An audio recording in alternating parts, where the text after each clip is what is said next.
Washington, Wash Post, from Star Wars to Superman, so much of what dominates the multiplex this holiday season was born of the late 1970s boom of the modern blockbuster. And on Wednesday, the Library of Congress recognized part of that achievement and influence.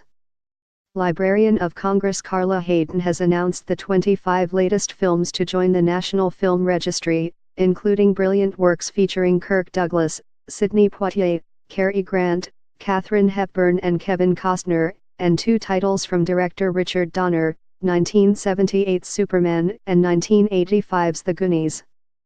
In a class that includes Titanic, Dumbo and Gentleman's Agreement, it's significant that Superman is included. Not only did Donner's superhero debut kick off several waves of superhero cinema, such films as last month's Justice League, featuring Henry Cavill as the Man of Steel, would likely not exist without Donner's breakthrough smash featuring Christopher Reeve. The 1978 film was not the cinematic debut of Superman, of course. As the library notes, the DC Comics character, created just as the storm clouds of World War II were gathering, had been depicted on the big screen by Kirk Alyn in a 1948 serialization, and George Reeves, played by Ben Affleck in Hollywoodland, donned Superman's cape on screens big and small.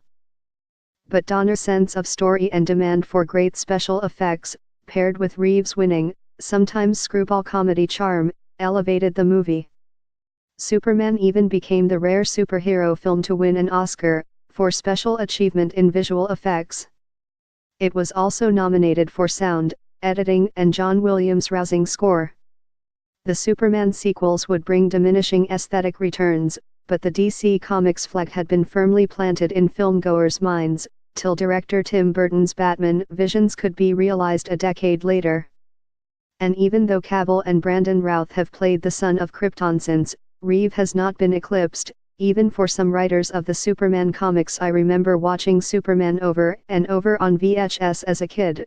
Gene Wen Yang, New Superman, tells the Washington Post Christopher Reeve played the part with so much conviction that it seemed effortless, continues Yang, who is also the Library of Congress' National Ambassador for Young People's Literature. To this day, when I close my eyes and imagine Superman, it's his face that I see.